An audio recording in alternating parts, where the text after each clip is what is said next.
C'est... Bonjour tout le monde.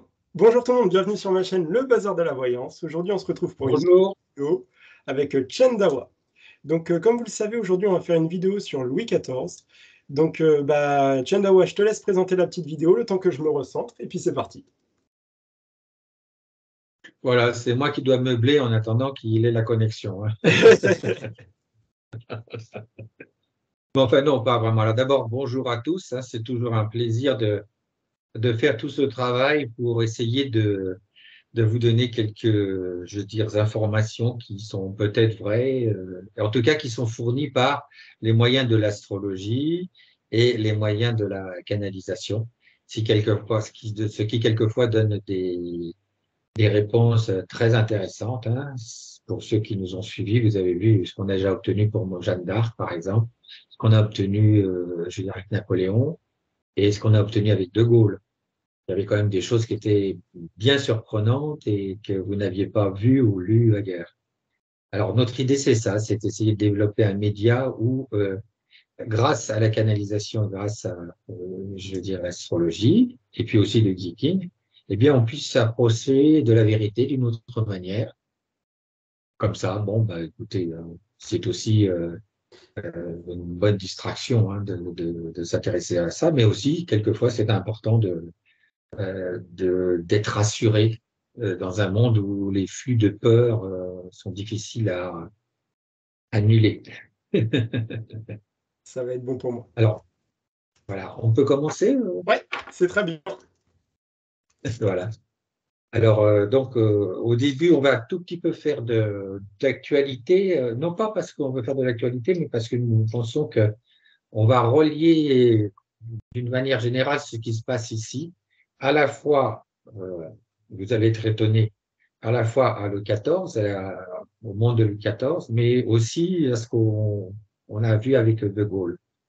Vous verrez pourquoi. Nous-mêmes, on a été surpris. Et on va avoir donc quelques questions d'actualité, je dirais, Axel. Alors, d'abord, les questions de quelques personnes qui sont des questions simplement de soucis quotidiens des gens. Surtout pour les mamans en ce moment, j'ai beaucoup de mères, en particulier, je crois que c'est Fari et Kino Rêve, Marianne, qui se demandent comment se profile l'année scolaire pour les enfants. Il y aura du changement. Il y a des choses qui vont être mises en place. Pour les petits. Pour les petits, c'est ça. Alors, est-ce que ça a un rapport avec ces fameux 11 vaccins? Il y aura quelque chose. Moi, je parle au niveau des écoles. Au niveau des écoles, Je parle au d'accord. niveau des écoles pour les petits, il y aura du changement. Il y aura des choses qui vont être mises en place. Il y aura peut-être des restrictions aussi, certaines choses où il y aura des restrictions. Est-ce que ces restrictions seront complètement contraires à, je veux dire, ce à quoi les parents s'attendent de façon traditionnelle? C'est des nouvelles, c'est comme des nouvelles, des nouvelles réformes ou des nouvelles lois. Enfin, il va y avoir des restrictions pour les petits. Je ne pourrais pas vous en dire plus. On parle de restrictions pour les petits. Est-ce que il y a, disons, un parfum, si j'ose dire, mais un parfum nauséabond quand même, de wokisme?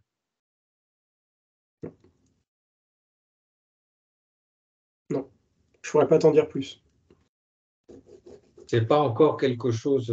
Non, Est-ce que ces décisions qui sont prises, ce sont des décisions qui vont vraiment pouvoir s'établir, c'est-à-dire pas est-ce qu'il sur va le y long avoir une terme. résistance? Pas sur Comment? le long terme, mais sur cette rentrée-là, oui. En tout cas, sur Sur cette cette année-là, oui. rentrée. Est-ce qu'il va y avoir, disons, une protestation des parents Oui, par un petit peu. rapport Un petit peu. Un petit peu. Il y en aura aussi un petit peu sur le long terme. On me parle surtout on me parle tout le temps des petits. Ça va vraiment concerner les petits.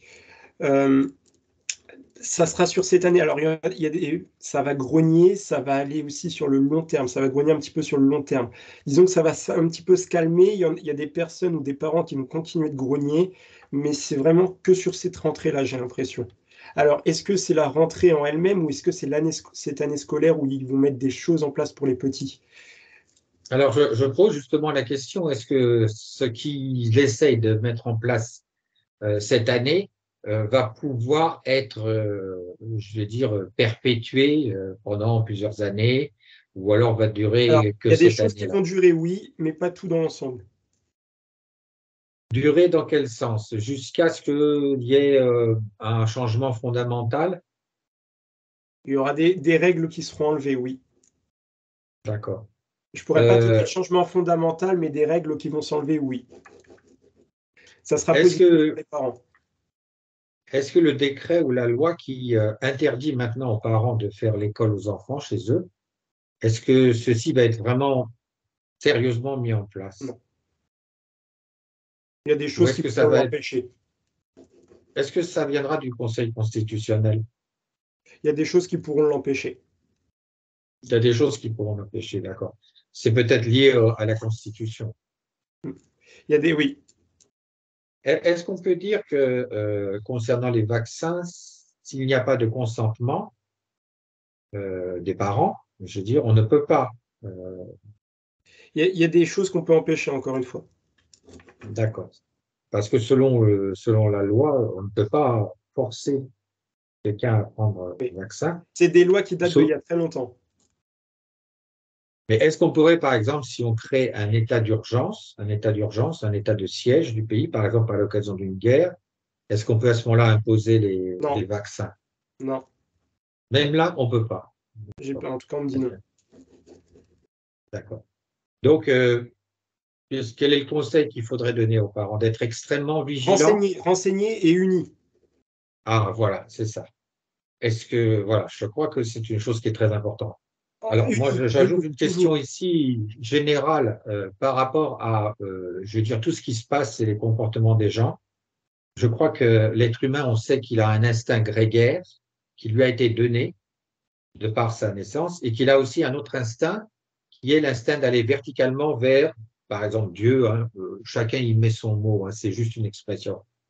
Est-ce qu'il ne faut pas rappeler aux gens que on doit absolument retrouver l'instinct grégaire, le fait de se grouper, parce que c'est comme ça qu'on a appris Unis. la survie. Unis, oui. Il y a des personnes qui ont des connaissances, vous pouvez tous apprendre de chacun. Donc oui, unis. C'est vraiment le mot qui ressort tout le temps. Unis, unis. Quel est le mode pratique qui semble être le plus efficace pour que les gens se rencontrent et puissent parler? Parce que je pense que Internet va être censuré, qu'il va y avoir ces choses-là, donc il va y avoir des problèmes. Euh, comment ça veut dire? J'appelais ça comme ça, mais c'est vraiment, c'est entre les personnes, c'est comme au marché, chacun parle, se Voilà. réunit. C'est ça en fait le plus efficace. Ça, ils pourront jamais l'enlever. Alors, oui, justement, je raconte une petite anecdote. Récemment, j'étais au marché, quasiment à marché, et il y avait des gens qui, à l'entrée donc, de ce supermarché ici, étaient à l'entrée, donc ils étaient dans une internationale de solidarité, enfin, vous voyez, le genre de société comme ça. Et ils m'ont tout de suite arrêté pour me dire est-ce que je voulais, etc. Bon, prenez le truc. Et moi, j'aurais répondu assez durement que j'en ai marre de donner de l'argent pour que ça soit détourné pour des milliardaires. Ils m'ont dit, mais j'ai dit, écoutez, laissez-moi, vous avez compris. Puis il y avait une dame qui était comme ça, je veux dire, en train de regarder pour les légumes et tout ça. Et puis elle m'a dit, ah, bah, vous avez bien raison. Bah, j'ai dit, écoutez, non, on sait très bien que tout ça, je veux dire, il y a des choses anormales qui se passent, hein, je veux dire, et que c'est tout simplement des moyens de récolter de l'argent. Maintenant, vous ne savez jamais où ça va. Et puis on discute comme ça, discute, et puis on parle des choses et d'autres qui sont anormales. Et j'ai dit, mais et vous vous rendez compte, vous avez vu ce qu'on fait aux enfants? Et là, elle a tout de suite eu peur. Et Les elle m'a gens ne dit, sont pas ah oui, tous au oui, courant de ah ça. oui, voilà. Ah oui, ah oui. Bon, écoutez, excusez-moi, monsieur, je dois aller faire mes courses. Je Mhm. dois continuer mes courses. Et donc, je veux dire, les gens se rassemblent, mais si vous vous rassemblez, ça veut dire que vous n'avez plus peur.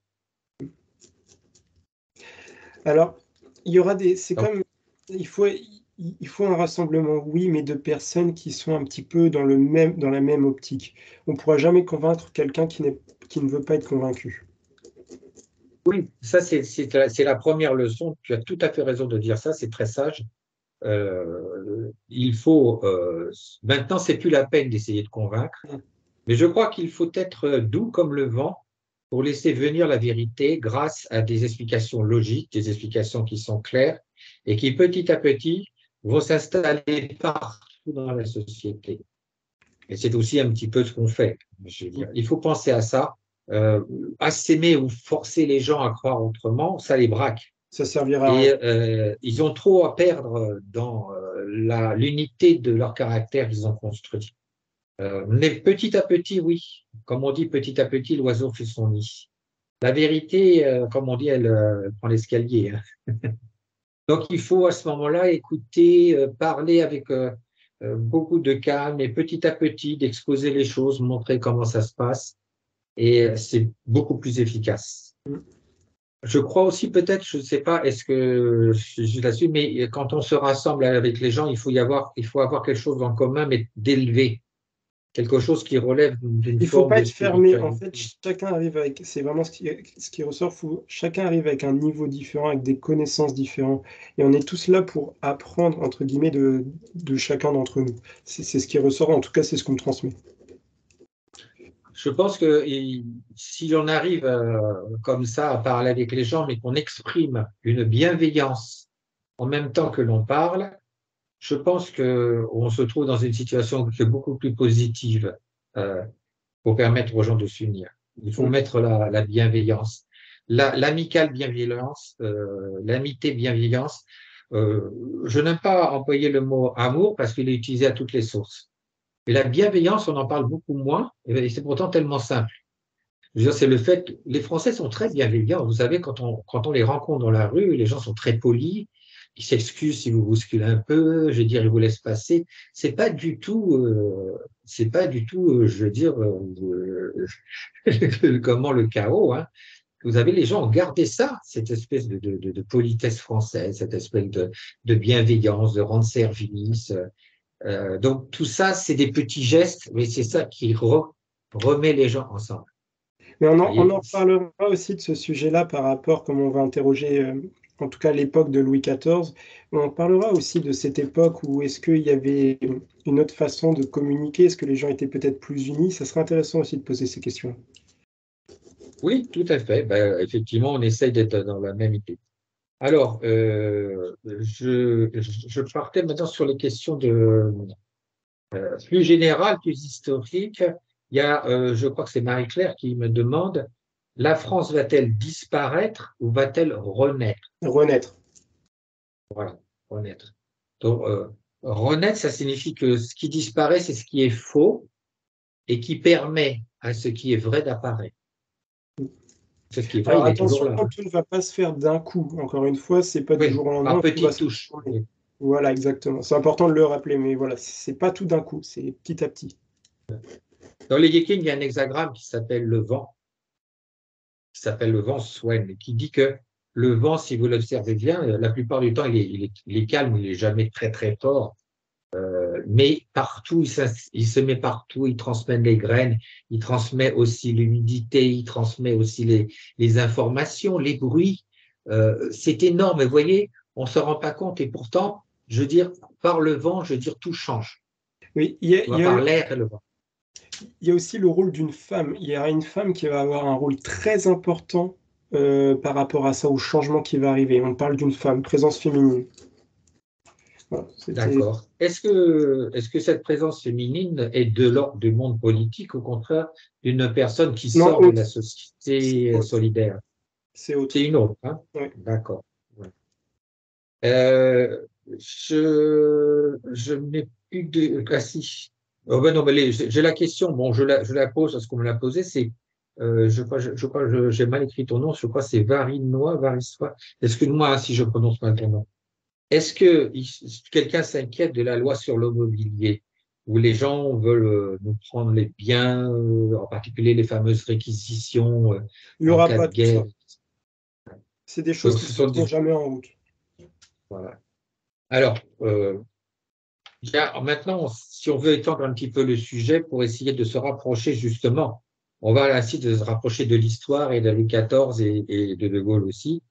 Euh, on a actuellement on a une forme de guerre qui se trouve, je vais dire, dans le monde, qui est une guerre hybride mondiale, c'est-à-dire vous avez une guerre comme d'habitude, c'est-à-dire une guerre avec des chars, des mitraillettes, des avions, enfin tout ce qu'on veut qui se déroule dans un verrou entre deux mondes, le monde européen et le monde asiatique. Dans ce verrou-là, celui qui possède ce verrou possède le reste. Et donc, c'est pour ça que cette guerre en Ukraine, je veux dire, est importante. Alors, est-ce que, par ailleurs, au niveau mondial, on voit bien qu'il y a des basculements économiques qui se produisent et des pays qui, pour la première fois, se rassemblent indépendamment de l'Occident, je veux dire quasiment indépendamment de l'Occident, et qui créent un autre monde, qui veulent créer un nouveau monde qui est fondé sur le respect, sur le fait d'échanger et de ne pas chercher à s'inicher chez l'autre et de faire du donnant-donnant. Et je vais dire, évidemment, ça crée des tensions avec l'ancien monde qui pensait pouvoir tout posséder et tout gouverner. Mais enfin, je veux dire, tout passe. Hein. Je veux dire, c'est pas nouveau, ça. Hein. Et Alors, on voit que cette guerre-là, où il y a le verrou, hein, on a l'impression que c'est un verrou d'ailleurs de quelque chose qui est enfoncé plutôt dans la terre, qui est dans la matière, vous voyez, et qui soit saute, soit ne saute pas. Hein, je veux dire. Alors on peut dans cette particularité du verrou, est-ce que va y avoir une sorte d'arrêt quand même de la guerre et surtout de massacre, je veux dire, de ces pauvres personnes dont certains ne savent même pas pourquoi on les envoie à la guerre. Donc, est-ce qu'il va y avoir, il y a euh, beaucoup de mensonges. oui, ça, il y a beaucoup de mensonges, et puis de l'argent surtout. Alors, est-ce que dans le temps, on voit que quand même ceci prend En la fait, j'ai forme l'impression qu'avec cette guerre, on essaye d'empêcher de montrer ce qu'il y avait avant. Cette guerre permet de camoufler ce qui s'est passé avant et d'enlever un petit peu tout ce qu'on a pu faire dans ce pays-là. Pour moi, c'est vraiment ça qui ressort.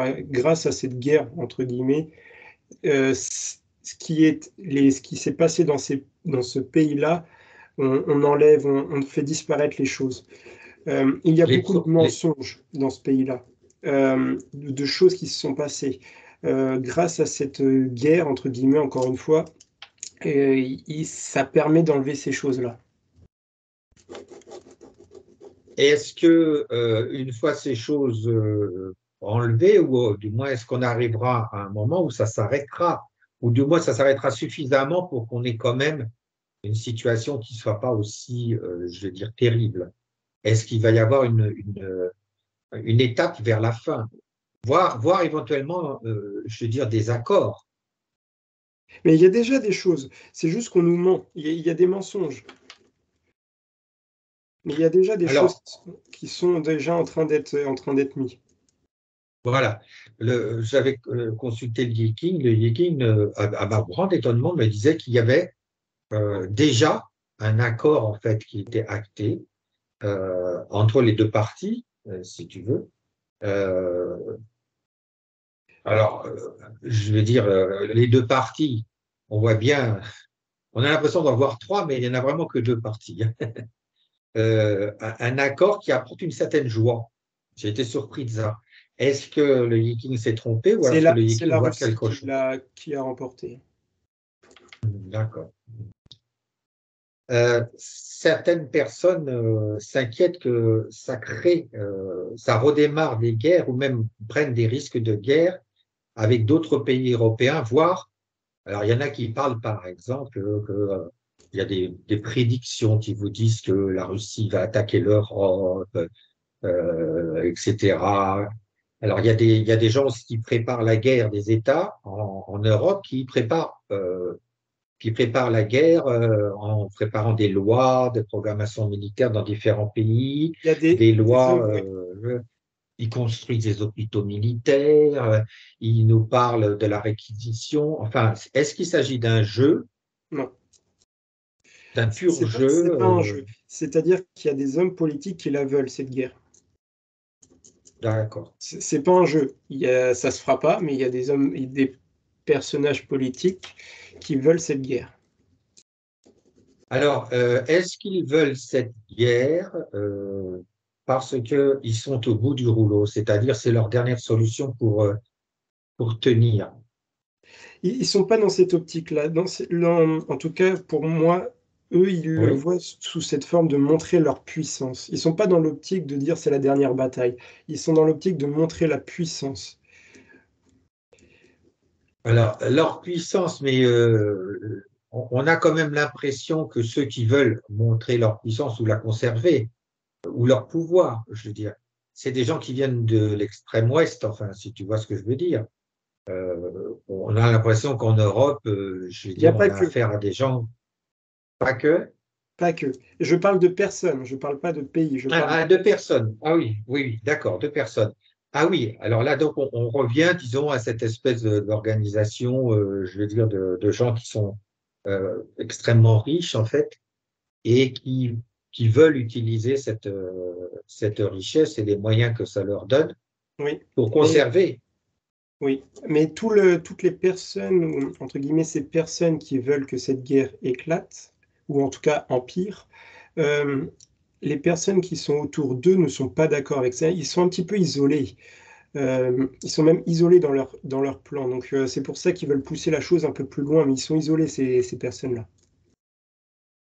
C'est-à-dire que on a des fois l'impression que, je veux dire, on sait parce qu'il y a une absurdité qui est tellement poussée jusqu'à l'extrême, en quelque sorte. Oui. Il faut voir un petit peu, observer, écouter les nouvelles. On a une totale absurdité. Les gens, Et je ça veux sera dire, de qui pire en sont pire par déjà, rapport à ça. voilà. Donc, on va avoir, il faut que ça aille jusqu'au pire du pire pour que ça puisse, je veux dire, en quelque sorte, Ils se vont se griller tout déliter. seuls. Il est tout seul. Ils vont se griller tout seuls. C'est-à-dire qu'en fait, ils vont être de plus en plus absurdes par rapport aux règles. Ils vont monter la chose de plus en plus et ça va être absurde. Entre guillemets, ils vont se faire avoir tout seuls. D'accord. Alors, d'une part, je vais dire, tu nous as dit tout à l'heure, en réponse à une de nos, je veux dire, followers, que la France, je veux dire, renaîtra. Oui. Alors, ceci correspond déjà à des prédictions qui ont été faites plusieurs fois. Et avec l'astrologie, nous avions annoncé que la planète Pluton, je veux dire, euh, qui actuellement est en train de régresser dans le signe de Capricorne, entraîne une espèce d'exagération du monde, je dirais un petit peu du monde négatif, qui essaye de donner feu de tout bois pour essayer de se maintenir et d'arriver à son projet. Oui. Un petit peu comme Hitler qui a 2 jours de se faire prendre par les Russes, je veux dire, il ne s'est pas fait prendre, il s'est suicidé, bien entendu, était encore à envisager sa dernière offensive. Est-ce que, Alors, on me je veux parle de dire, la France qui est déjà, entre guillemets, il y a déjà, puisqu'on parle de la France qui va renaître, mais elle est déjà en train de renaître quelque part. Et il y a déjà des personnes qui travaillent sur l'après. tout à Donc fait, la tout à France, elle fait, est déjà, ça, entre guillemets, en train de renaître. Même si on a voilà, elle l'impression que c'est était, le chaos, mais il y a déjà des personnes qui pensent au après. Donc, entre guillemets, elle est déjà en train de renaître. on est d'accord et ça fait même depuis longtemps. Oui, C'est pas depuis 5 ans, hein, c'est oui. depuis On des parle d'un dizaines homme. d'années. Oui, oui, oui. Alors là aussi, je vais dire, c'est annoncé puisque l'arrivée lente de la vérité, je veux dire, permet à un homme noble de s'exprimer en restant dans la vérité et d'acquérir ainsi plus qu'une popularité, je veux dire une confiance de la part de ceux qui l'écoutent et de garder aussi sa noblesse. Donc ça aussi, ça a été annoncé dans le Wiki. Euh, je, je pensais au fait que quand Pluton rétrograde donc, dans le signe du Capricorne, bon, rétrograder, c'est un petit peu refaire les choses d'avant, on va dire, de leur monde d'avant, essayer de le forcer, mais en fait, Pluton va très vite revenir exactement le 21 janvier 2024, le jour où on a anniversaire de la mort de Louis XVI. Il revient exactement au démarrage du signe du Verseau. Il revient à la position, il revient dans le signe du Verseau. Alors, revenir dans le signe de Verseau, ça veut dire qu'il va Ça va déménager, hein. En fait, c'est-à-dire que on a l'impression qu'en fait, des fois, les choses n'avancent pas, mais en fait, entre guillemets, ce qu'on vit actuellement, alors ça peut vous paraître un petit peu dingue, mais pour moi, j'ai vraiment le sentiment que c'est déjà terminé tout ça. À travers la canalisation, on est déjà passé à autre chose. Alors quand on le vit, pour l'instant, on a l'impression que ça n'avance pas, il y a des choses qui stagnent, mais à travers la canalisation, j'ai vraiment l'impression que c'est terminé. C'est des gens qui luttent encore pour leur pouvoir, mais à Tout à travers la fait, tout à fait. canalisation, en fait, ça peut paraître un peu fou, mais j'ai vraiment l'impression que en fait, c'est terminé. C'est juste des gens qui s'accrochent à leur pouvoir. Alors, ça peut mettre du temps, il peut y avoir des choses un peu compliquées encore qu'on va vivre, mais j'ai vraiment ce sentiment qu'en fait, c'est déjà terminé. Voilà. On a affaire simplement à des gens qui retardent ce qui est en train de Oui, se produire. C'est tout, c'est totalement. ça. Ce qu'il y a aussi, c'est que, je veux dire, quand on regarde le temps, à un niveau, disons, moins conditionné de la réalité, hein, c'est-à-dire ce qu'on appelle les réalités supérieures, c'est des réalités moins conditionnées, donc il y a plus de liberté. Le temps ne s'écoule pas de la même façon qu'en bas. Et donc, nous, on a l'impression que ça va très lentement, mais quand on est, C'est nous, sur des canalisations, c'est des différent. méditations, tout ça, c'est déjà fini. Oui. C'est déjà autre chose qui se passe. C'est déjà autre chose qui arrive. Simplement, bon, heureusement, il y a l'astrologie pour venir un peu concrétiser les choses. Et quand même, c'est un des rares moyens à donner un petit peu des dates. C'est pour ça que nous sommes permis de donner, quand je dis nous sommes, c'est nous et ceux avec qui travaillent avec moi, nous sommes permis de donner cette date du 21 janvier 2024 pour indiquer il y aura quand même un événement signalétique qui va signaler que quelque chose se passe. Et évidemment, ça va s'étaler sur les 5-6 mois, hein. Mais il est bien évident à la fin du printemps ou pendant le printemps et tout ça, on va avoir beaucoup de choses qui vont se passer. Oui, même au niveau Euh, au niveau climatique. Et au niveau climatique, oui, tout à fait. Alors, vous avez vu, je crois que c'est toi qui m'en as parlé, hein, qu'il y a eu une énorme tornade qui s'est produite dans le Jura, qui a duré 3-4 minutes, mais qui avait des vents qui allaient à 320 km/h. C'est la première fois que ça s'est produit. Mais ça montre bien que on sait, il y a des gens qui serrent les boulons pour essayer d'empêcher que ça se passe, mais quand il y a un boulon qui casse, vous voyez un petit peu ce qui arrive derrière. Hein, c'est ça qu'il faut comprendre. Alors, qu'est-ce qu'on peut dire aux personnes qui se disent, mais qu'est-ce que je peux faire, moi? Je crois qu'une personne peut faire beaucoup. Qu'est-ce qu'on peut lui demander à une personne pour, voyant tous ces événements ou sentant comment les choses arrivent, comment elle comprend que elle se met dans une situation en fait qui est positive? Alors ça peut encore vous paraître un petit peu fou ce que je vais dire, mais en fait, on est vraiment, on vit une situation on est dans une transformation. Et cette transformation-là sera écrite dans l'histoire. Alors, je ne sais pas si on peut appeler ça une chance, parce que quelque part, il y a des situations qui sont dramatiques, mais on est en train de vraiment d'être dans un changement complet. Donc, il faut prendre le temps, il faut se recentrer sur soi-même. C'est très important pour pas être envahi par toutes ces choses-là. Mais on est vraiment dans une transformation et ça sera écrit plus tard dans les livres d'histoire. Et c'est écrit dans l'astrologie, hein.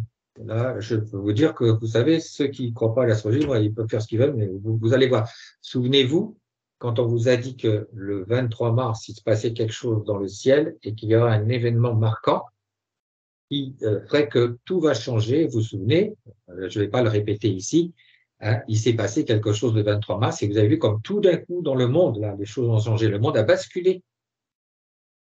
Le monde a basculé vers l'Est. C'est énorme.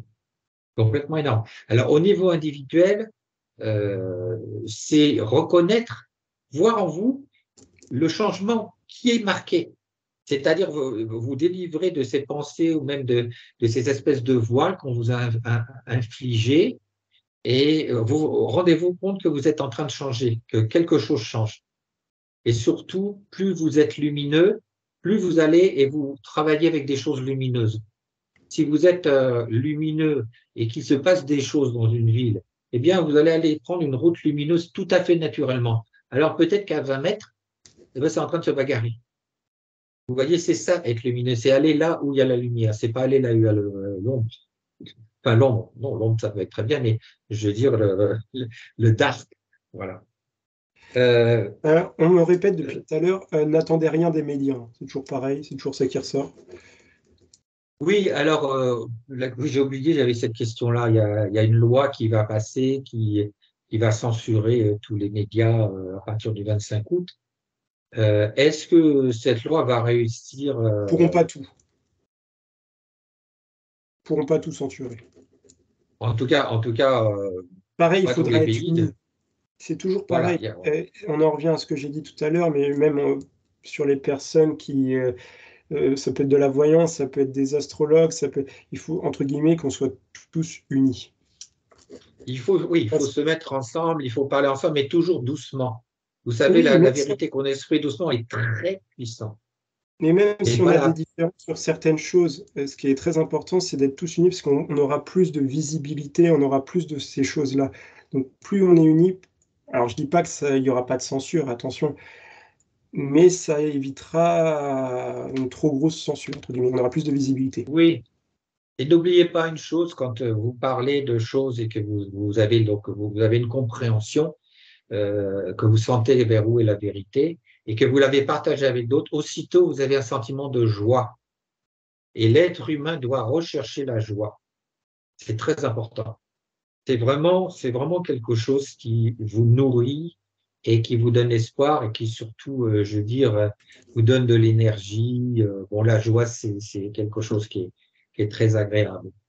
Donc, Euh, simplement, vous l'avez, hein, mais il faut un petit peu, quelquefois, faire des petits efforts, mais juste des petits efforts pour que cette joie vienne. Quelquefois, vous n'avez pas de joie, vous allez dans la nature, vous regardez les plantes, les fleurs, l'eau qui passe, je veux dire, le ciel. Vous êtes là et puis vous voyez des villes là qui sont, je veux dire, avec les immeubles qui ressemblent à des gros machins là comme ça. Puis vous êtes au milieu des arbres et vous dites, mais attendez, il y a quelque chose qui ne va pas là, je suis bien là. Alors, on me parle que la période aussi, il est très important de se recentrer. La période, c'est vraiment en termes d'énergie que je parle, hein. Il est très important de vous recentrer parce que oui, il y a des personnes, en tout cas peut-être qu'il y a des personnes qui vont nous écouter, qui vont se sentir concernées. C'est une période où il y aura beaucoup de tristesse. C'est vraiment ça qui ressort en termes d'énergie.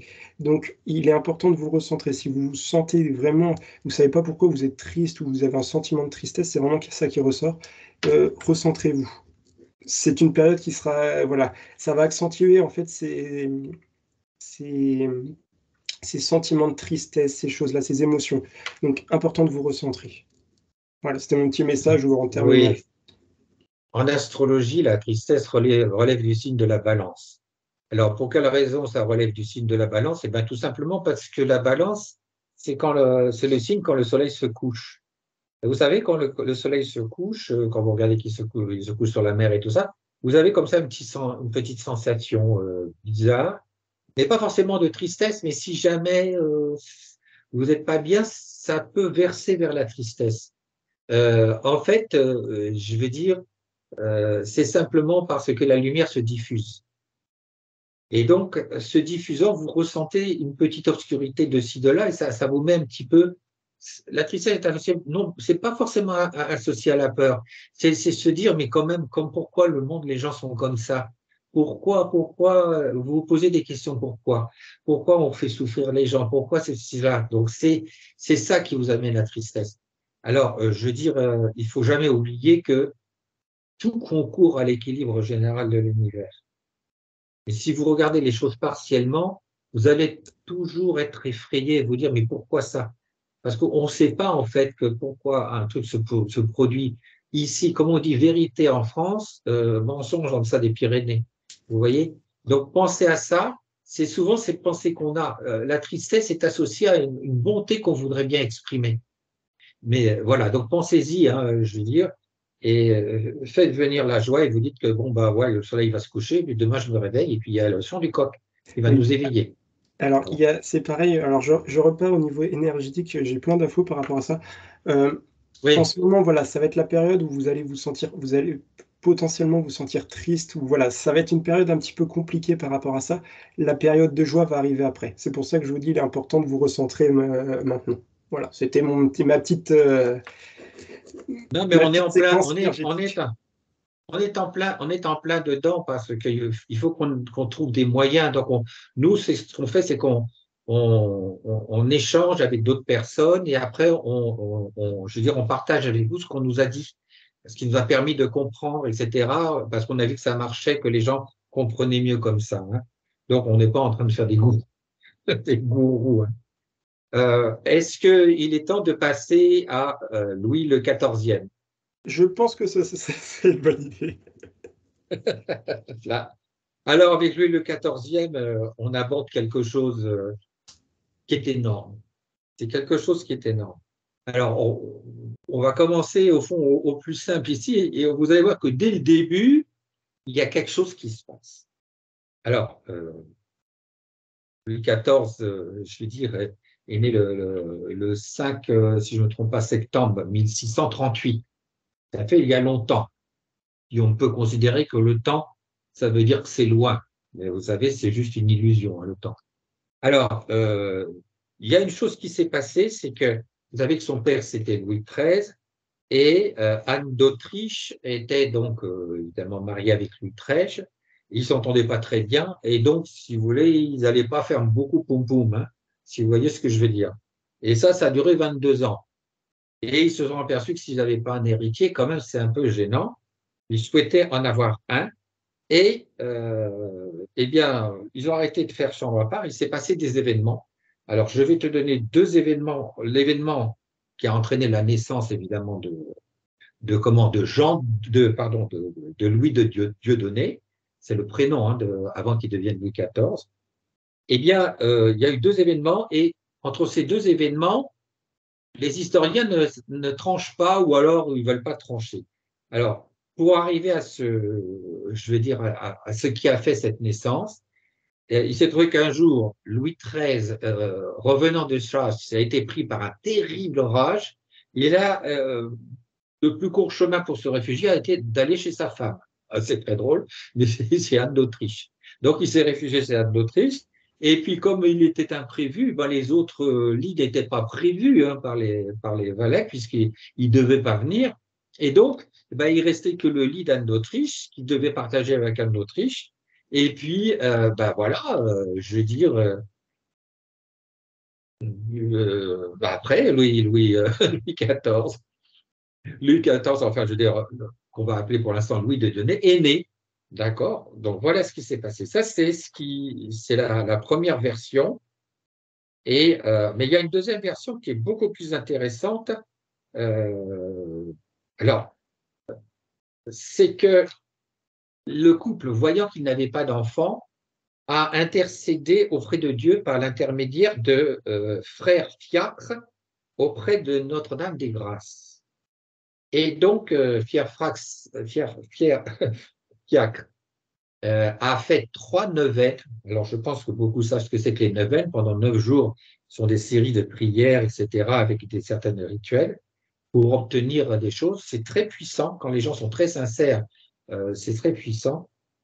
Et quand il a terminé la dernière neuvaine, c'est-à-dire le 5 décembre, eh bien, 9 mois après exactement, c'est-à-dire eh bien, il est né le Louis XIV. Enfin, alors, tu devines ce que je vais te demander. Dans la vie, quelle est la version qui est la plus vraie? Je te donnerai ensuite l'avis de l'astrologie. Bah, en fait, pour moi, aucune des deux. C'est-à-dire pour moi, en fait, comment elle s'appelle sa mère? Anne d'Autriche. Bah, c'est pas sa mère. Pour moi, il y a une autre femme. Il y a une autre femme. D'accord. Donc, et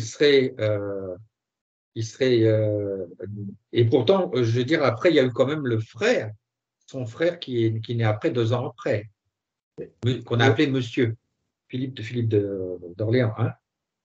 Donc c'est Pour moi, ta pour moi, version. pour moi, c'est pas son frère, mais peut-être demi-frère. D'accord, très bien, très bien. Alors, donc ça, quand tu Oui, dis c'est demi-frère, ceci, pas oui, frère. quand tu dis ceci, je veux dire, il faut savoir que Louis XIII, il était très chaste, hein, je veux dire très très religieux. Il Donc, aimait beaucoup les femmes. comment Bon, ça lui est arrivé de s'amuser, c'est ça? Alors, donc là, les deux versions, à ton avis, sont fausses, c'est ça? Pour moi, il y a une partie de vrai sur la première version que tu m'as dit, Mhm. mais qu'une partie. D'accord. Donc, si on regarde l'astrologie C'était pour et qu'on montrer qu'en voit... fait, excuse-moi de te couper, c'est simplement pour montrer que ça venait de cette femme-là, l'enfant, mais c'était pas le cas. Ah oui, je vois ce que tu veux dire, si tu veux. C'est-à-dire que euh, s'il a eu donc des prières pour qu'il y ait un enfant, bon, bah, très bien, il y a eu un enfant, mais c'était pas forcément un enfant d'Anne d'Autriche. Voilà, c'est ça Voilà. simplement. Et bon, alors est-ce que c'est un enfant de Louis XIII? Je ne sais pas, on va le vérifier. Alors, l'astrologie indique bien qu'il y a soit une intervention divine, parce que je vais dire l'ascendant est conjoint à la planète Neptune, qui est la planète de la prière, soit une fraude. D'accord?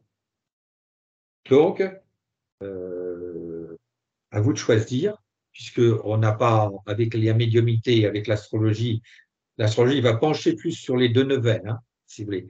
Alors, elle ne va pas dire l'astrologie que c'est forcément euh, que son père, non, enfin que sa mère, pardon, est fausse mère ou pas. C'est-à-dire que l'astrologie devrait le dire ici, hein, je dirais à ce niveau-là.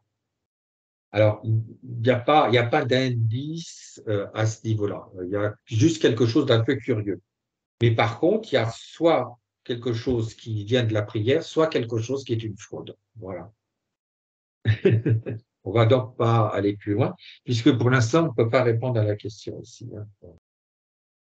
Alors, on a donc ici quelque chose qui fait que quand même, euh, il naît, mais on a l'impression que les circonstances qui le font naître sont quand même, je sais pas, quelque chose, enfin le ciel s'est bien arrangé pour que ça le favorise, que ça lui donne quand même des choses qui soient, je veux dire, euh, plutôt positifs, hein. Le ciel est plutôt positif sur lui. Mm. Est-ce que on peut penser qu'il y a quand même quelque chose à ce niveau-là? Oui. Oui. Oui, non, c'est positif. Par contre, on Est-ce parle qu'il tout le a, temps de la guerre. On parle tout le temps de la guerre. Ça oui, te oui, mais poserait. oui, ben, on sait que c'est un guerrier, hein, ça, y a pas de problème. Alors, c'est marqué dans son thème astral. Le maître de son ascendant est Mars en Sagittaire. Donc, c'est quelqu'un qui avait un très beau port, altier, je veux dire, qui évidemment en Sagittaire, Mars en Sagittaire, adorait les chevaux. Il adorait faire du cheval, il adorait la chasse et tout ça. Et quand on a fait son éducation, il a d'abord voulu faire la fin de son éducation militaire avec Turenne. C'est quelqu'un de très réfléchi aussi. Alors, on peut parler de son caractère, oui. Alors, est-ce que moi, je considère qu'il est très réfléchi parce qu'il est du signe de la Vierge. Alors, les gens de la chaîne de la Vierge ont une manière de penser qui est très, je veux dire, très concrète, hein, presque on pourrait dire ici, hein. Mais il n'y a pas que ça, il est extrêmement intelligent parce qu'il a le flair. Est-ce que tu vois qu'il a le flair pour les choses? Il sent Oui, les choses venir, oui. les choses en profondeur. Voilà. Et est-ce que ça ne lui met pas un petit peu des possibilités canales? En Très fait, c'est comme s'il intuitif. avait des visions, hein. De toute manière, il savait son destin. Voilà, il savait ça. Oui, parce que quand on a l'ascendant entre Jupiter et Neptune, qui sont les deux planètes du Poisson, et en plus qui sont en force, et en plus dans le signe du Scorpion, il est ascendant Scorpion. Bon, ascendant Scorpion, je veux dire, on aime bien aller en profondeur, hein, je veux dire. Et on est aussi rebelle, hein. C'est quelqu'un qui était quelque part rebelle. Bagarreur. Euh, Bagarreur de la parole, hein, non? Plutôt bagarreur dans la discussion. Et il avait son côté Parce- rebelle, hein. Il allait au bout des choses. Alors, je sais pas si oui, ça bagarreur, c'est vrai. Ouais. c'est le terme exact, mais voilà, il se défendait, quoi. Il se défendait, oui, mais il avait surtout, il avait des répliques, hein. Je veux dire, c'est quelqu'un qui te répondait du tac au tac et quand il regardait, il faisait des pièces de théâtre, il était extrêmement critique, très observateur. Il voyait tout de suite le petit défaut. Mm. Et quand il partait à la guerre, je veux dire, Ouais, mais c'était terrible. je Oui. parle quand il était Et jeune. quand il était jeune, oui, bien sûr. Ça, c'est peut-être vrai, quand il était jeune. Mais bon, il était un peu bagarreur quand il est jeune. Il a très vite été, comment dirais-je, bagarreur avec les petites servantes, surtout quand il a déménagé avec sa mère dans le beau château là, qui est à Paris. J'ai oublié le nom du château, là. Alors, je passe à la phase suivante. C'est quand même intéressant de voir comme ça que dès le début, à la naissance, il y a un mystère qui fait qu'il naît, mais que quand il naît, il est déjà très favorisé. Et alors, évidemment, la planète qui est au-dessus du ciel quand il naît, qui est dominante, c'est évidemment le Soleil. Donc, c'est ce qui va guider toute sa vie. C'est pour ça qu'on va l'appeler le roi Soleil. Alors, C'est quelqu'un qui avait besoin de temps pour mettre les choses en place aussi. oui, alors là, voilà, c'est-à-dire que j'essayais de voir si j'avais trouvé ça, je le vois dès sa naissance, alors je ne sais pas, bon, en interrogeant le Viking a fait une réponse tout à fait incroyable concernant le caractère, enfin non, ce qu'il a subi au niveau du destin, c'est-à-dire le Viking dit que dès qu'il est né, il s'est trouvé confronté au danger. Mm. Bah, c'est pour ça qu'il y avait le mot guerre. C'est pour ça qu'il y avait effectivement le mot guerre. Il a été traumatisé par la fronde. Il a été traumatisé par la fronde, hein. Alors avant c'était un petit garçon insouciant. Enfin, bon, il aimait danser déjà très tôt, hein. Il a commencé à danser, s'amuser, etc. À 8 ans, il embêtait beaucoup les servantes qui d'ailleurs adoraient ça. Je veux dire, de ce côté-là. Comme la nature l'avait très bien doté très tôt, donc évidemment, il a senti ses sens s'éveiller. Euh, euh, il y a quelqu'un qui m'a posé une question à ce niveau-là, concernant justement son enfance et tout ça. Attendez que je revois où est-ce que c'est. C'était quelqu'un J'ai de vu très ça. autonome. Ah, c'était ben, quand on est avec un soleil dominant, hein, je veux dire, on se sent au centre, hein. C'est ce qui se passe ici. Mais en fait, son autonomie va apparaître par des phases. C'est-à-dire, il y a un moment où il va être un petit peu enfant, il va laisser les autres s'occuper de tout et tout ça. Et puis, il y a tout un coup, il va changer du tout au tout. Oui, Et en fait, tout ce qui était en train de se former à l'intérieur de lui, ses convictions et tout ça, et eh bien, ça va sortir d'un coup, il va dire c'est moi qui prends le pouvoir et on ne discute plus. exactement. Ça a quand même été, Et en même temps, il avait besoin aussi de l'avis des autres. oui, oui, oui.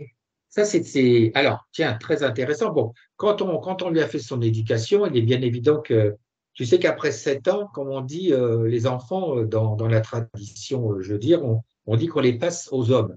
C'est-à-dire, les femmes s'en occupent avant, et quand on les passe aux hommes, c'est-à-dire, ça va être l'éducation militaire, l'éducation avec un gouverneur, etc. Et, je veux dire, le fils du gouverneur, qui donc s'occupait de lui et qui avait le même âge, il est devenu son meilleur ami et jusqu'à la fin de sa vie. Ça a été les meilleurs amis du monde jusqu'à la fin de sa vie, son ami intime. Et je veux dire, ça montrait qu'il aimait beaucoup écouter la vie de cet ami ici et qu'il lui donnait des bons conseils. Mais aussi, par exemple, quand il a connu la Montespan, la fameuse Montespan qui est la mère de pratiquement beaucoup de ses enfants, hein. Il écoutait beaucoup ce qu'elle disait. Est-ce que tu as quelque chose déjà sur Madame de Montespan qui a été il a pris comme favorite et qui vivait maritalement avec elle? Il paraît que c'était une femme qui était très intelligente. Est-ce que Madame de Beau- Montespan, qu'est-ce Beaucoup que de tu peux dire ressentis. dessus? Beaucoup de ressentis. Comment? Beaucoup de ressentis. Beaucoup de ressentis, loyauté.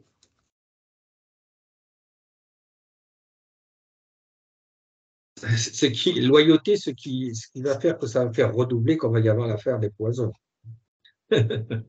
puisqu'on l'a accusé de vouloir utiliser des poisons ici. Alors, je vais dire, si on revient à l'enfance de Louis XIV, enfin de Jean de Dionée, son petit frère est né 2 ans plus tard. Alors, les parents étaient très contents parce que ça écartait de la succession Gaston d'Orléans, qui était le frère du roi et qui se sentait pousser des ailes. D'accord? Mais en même temps, il ne fallait pas qu'il soit un concurrent du roi. Donc, ils ont tout fait pour le féminiser, jusqu'à ce qu'il devienne homosexuel. D'accord? Alors, j'ai quelqu'un qui me pose une question ici, et c'est là où justement, si je fais intervenir celui qu'on appelle monsieur, puisque le frère du roi, on l'appelle monsieur, hein. Et si c'est la sœur, on l'appelle madame. Dans une des questions qu'il y a, que je veux avoir quelque part, je crois que c'est Chris qui me pose la question, ou Chris, voilà. Alors, Chris, tu me dis, Mazarin aurait abusé de Louis de Dionée, c'est-à-dire du roi, hein, de Louis XIV, quand il était jeune, par son éducation sexuelle. Alors, est-ce que l'astrologie répond bien sûr ici, mais est-ce que c'est vrai? Est-ce que c'est faux? Alors, moi, Moi, je je ne vais pourrais pas. pas te confirmer cette chose-là. Moi, ce qu'on me parle, c'est qu'il y a eu un homme qui était assez dur avec lui quand il était jeune. On parle vraiment d'un homme qui était. Alors, je ne sais pas si le. Je n'irai pas jusqu'au mot violent, mais il était assez vraiment strict avec lui. Et c'est quelqu'un, voilà, qui était assez sévère avec lui. Moi, c'est vraiment ça qui ressort. Par contre, attention, il y a beaucoup de choses qu'on a racontées sur son histoire qui sont un petit peu fausses, hein. Oui, moi, je pense que on fait une confusion ici. C'est Mazarin, il n'a pas du tout abusé de Louis de Dionée, hein. Il était assez dur avec Louis de Dionée, avec le Louis XIV, Mazarin, parce qu'il voulait absolument que Louis XIV devienne un roi. Et ça a Oui, été un toujours roi ce à qu'il a fait. l'ancienne. Oui, un vrai roi, presque, absolument. Il ne faut pas oublier que Mazarin était un Italien. Donc, la réponse est non, il n'avait pas abusé de Louis de Dionée. Par contre, Mazarin, il s'est beaucoup occupé pendant un certain temps de monsieur, du frère. Là, par contre, il est possible qu'il soit passé des choses. C'est ça, en fait. C'est plutôt qu'il a fallu, je vais dire, un petit peu forcer l'orientation Alors, du petit, puisqu'on ne voulait pas qu'il soit viril, etc. comment il s'appelle le fameux frère? Il s'appelle, c'est Philippe d'Orléans, hein, si je ne me trompe pas, hein, des fois je peux me tromper. Il y a tellement de noms là-dessus. Il y a des, oui. Voilà, je crois, Ok. je crois que c'est Je Philippe vais, d'Orléans, je vais le te duc laisser de. continuer, mais il y a beaucoup de choses qui sont à revoir au niveau historique, hein. Euh, Oui, bah, je vais dire, attends, je regarde ici parce que je l'ai bien mis quelque part, son nom, ici, Magnifer, c'est ça. Voilà, c'est que j'ai mis l'épisode de. euh, euh, euh, qu'est-ce qui se passe ici? Alors, là,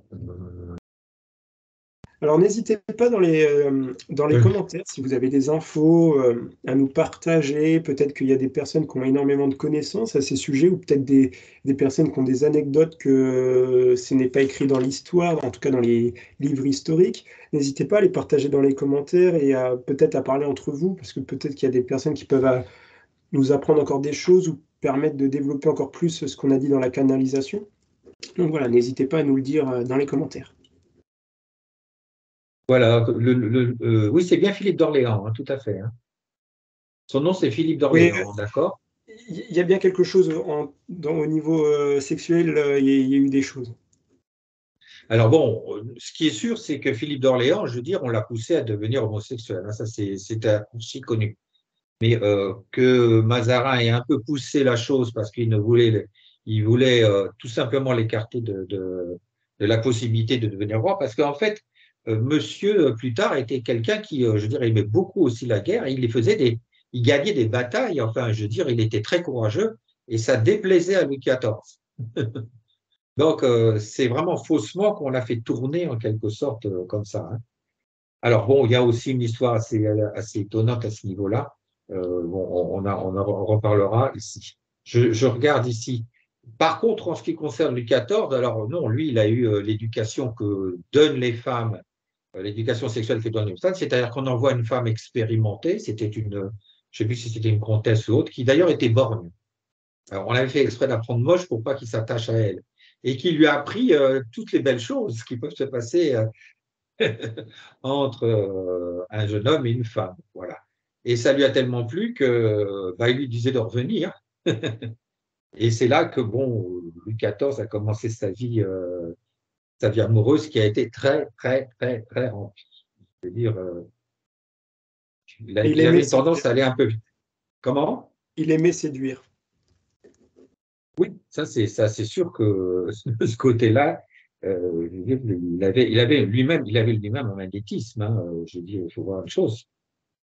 Mais quelque part, il aimait les femmes et surtout, je veux dire, là, on revient sur sa mère.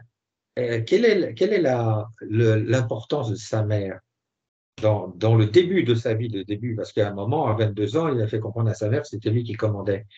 Euh, Quelle est l'importance qu'il y avait le lien sentimental, le lien affectif entre Jean Dieudonné, donc, et puis la mère qui était Anne d'Autriche. C'est un lien, il y avait un lien de confiance. Maintenant, pour moi, il y a des secrets dans tout ça, hein.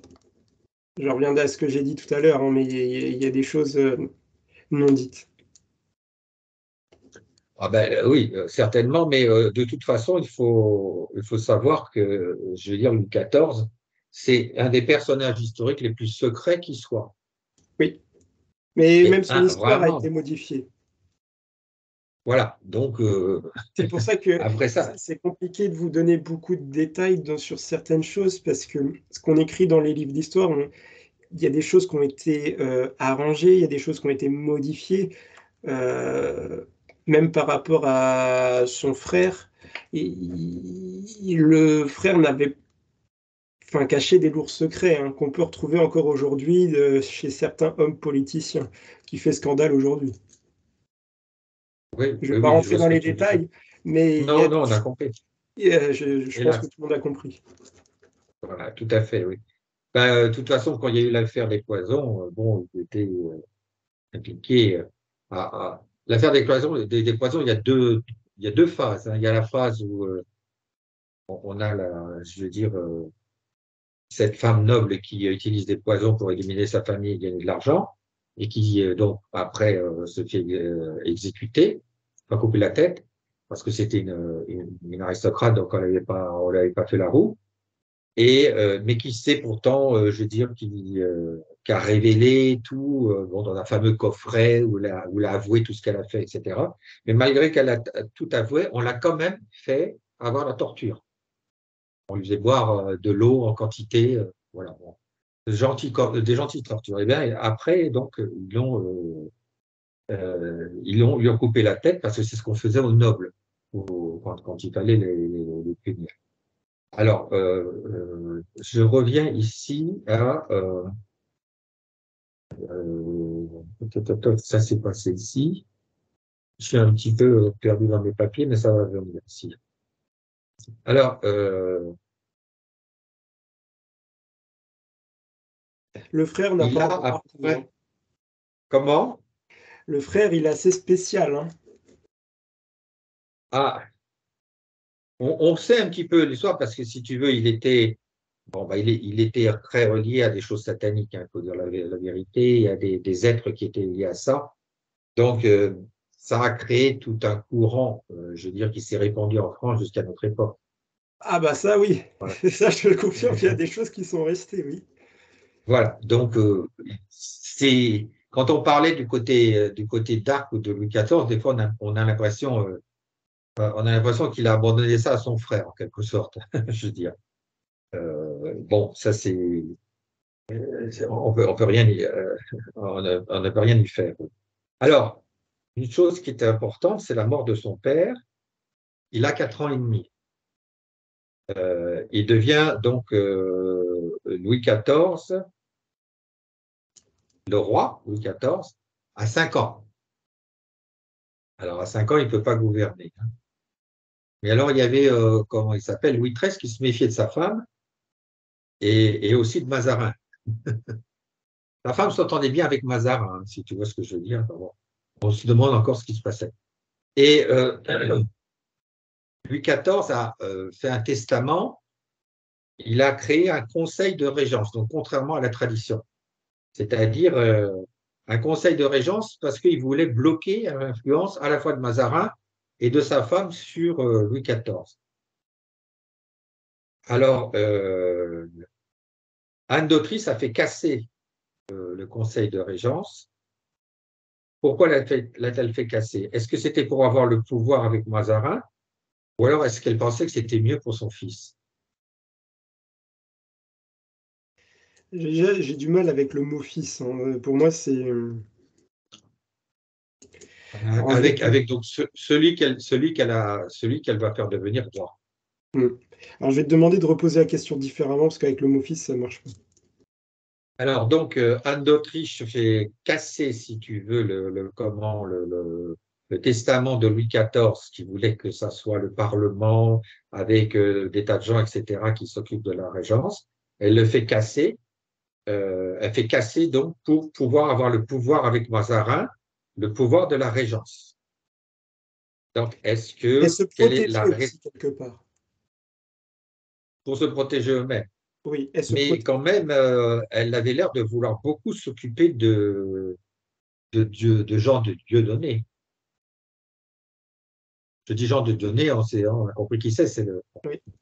Elle a l'air de vouloir beaucoup s'occuper de lui. Euh, Elle se protégeait. alors, Moi, j'ai le sentiment qu'elle se protégeait. d'accord, elle se protégeait. Eh ben, elle se protégeait de qui alors? Et il y a des des personnes grands, il y a des personnes qui voulaient des grands l'éjecter. nobles? Il y D'accord. il y a des personnes qui voulaient l'éjecter. Est-ce que ça veut dire qu'il y avait des personnes qui savaient beaucoup plus sur cette naissance qu'on ne le croit? Oui. D'accord. C'est pour ça que j'ai dit Alors, il y a quand même. attention au livre d'histoire. Il y a des choses qui, Ah qui ont ben été oui, non, mais modifiées, qui ont été surtout arrangées. l'histoire de Louis XIV, hein, je veux dire, mais bon, on est en train de, quand même de déchiffrer. C'est pour ça que des fois, là, je suis obligé de sauter de mes petites fiches à d'autres, parce qu'on a des événements qui arrivent, et puis c'est absolument formidable d'ailleurs de voir ça.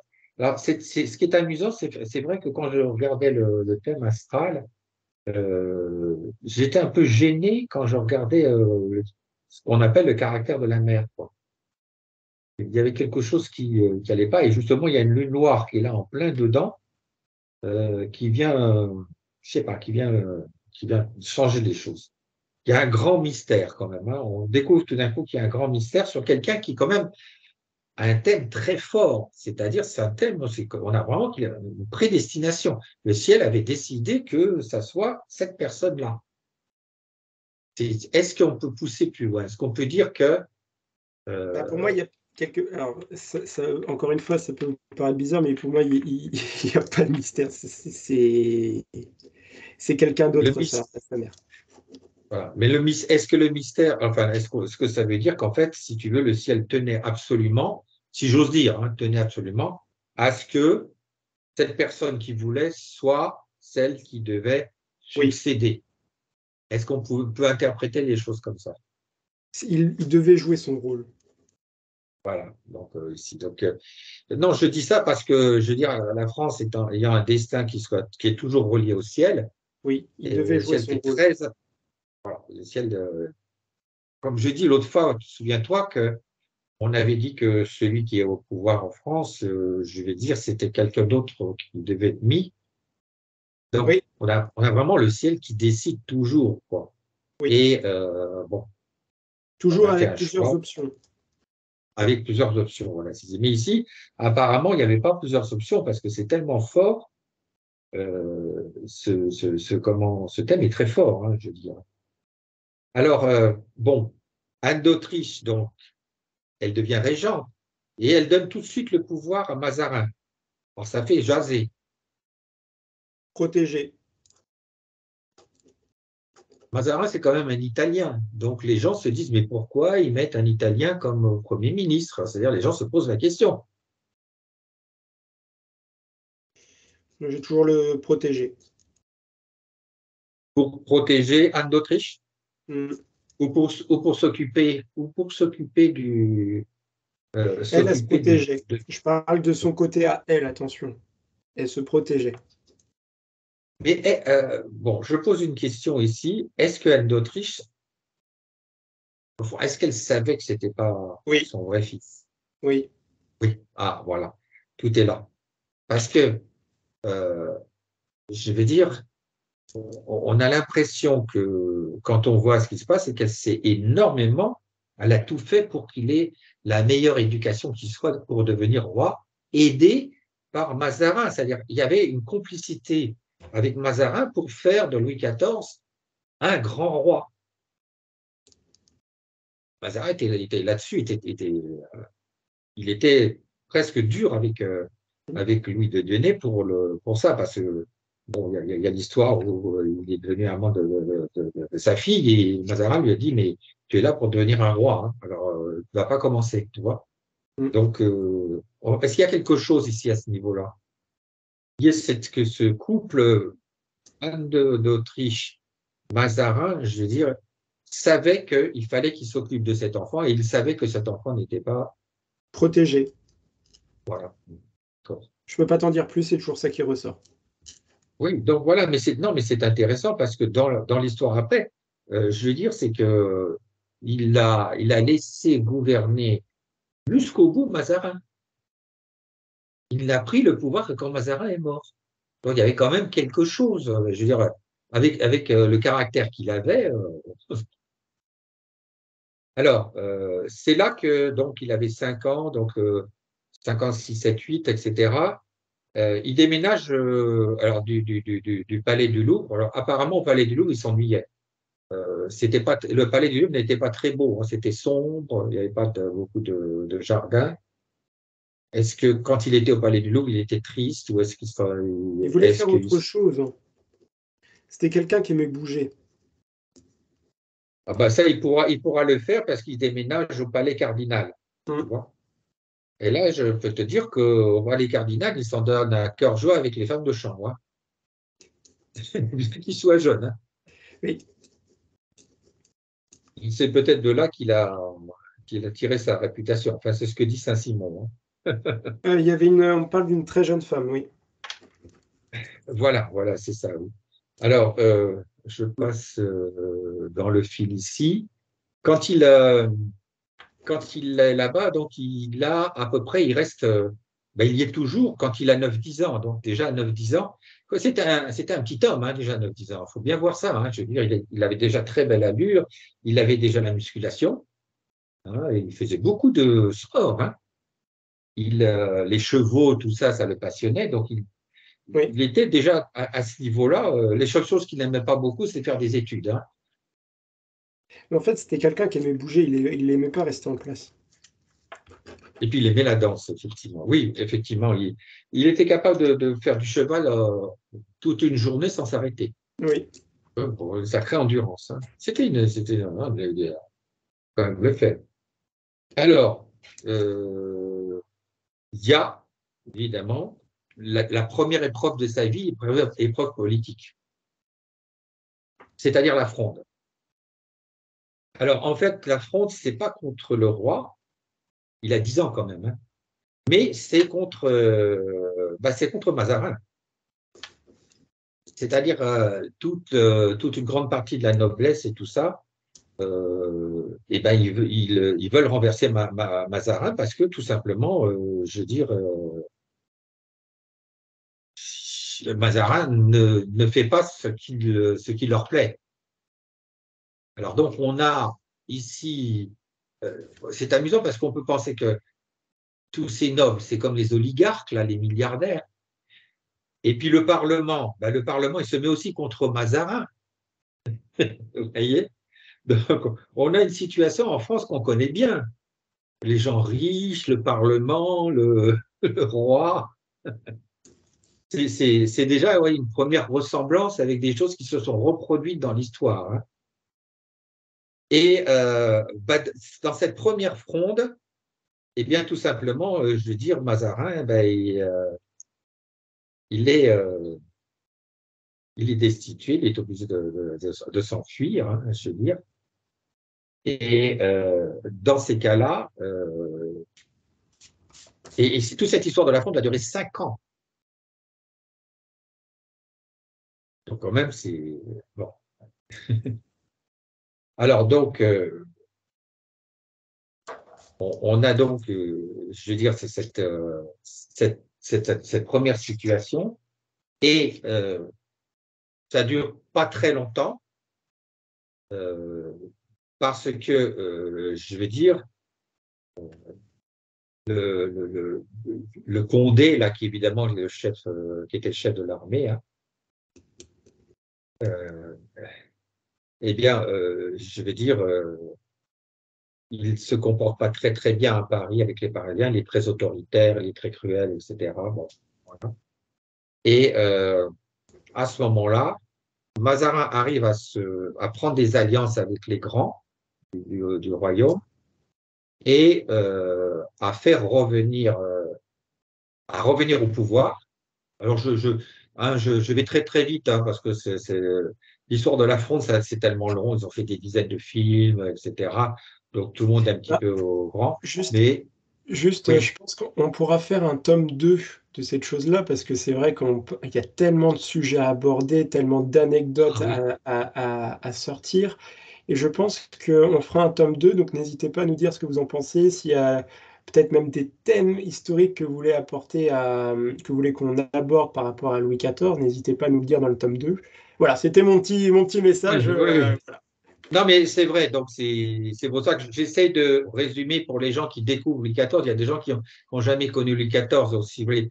Alors, donc, bon, il y a cette guerre civile. Elle fait des ravages. Ça coûte très cher, la guerre civile. Hein, parce que Alors, Mazarin s'exile, bien sûr. Anne d'Autriche et Louis XIV trouvent refuge à Saint-Germain-en-Laye, hein, au château de Saint-Germain-en-Laye. Puis, Louis XIV arrive à rentrer à Paris sous les acclamations du peuple et s'implique dans le destin de son royaume. Mazarin utilisera la prestance du jeune roi, tu vois, pour séduire ses opposants. Dans les années qui suivent, Mazarin parvient à imposer l'autorité régente en province et redresse la situation fiscale du pays. Voilà. Donc voilà ce qui se passe ici. Alors on sait que maintenant, et là on voit que Mazarin, c'était toujours d'arriver à mettre le roi en place. Est-ce que tu peux sentir Mazarin, te canaliser même sur Mazarin pour voir quelles sont vraiment ses intentions?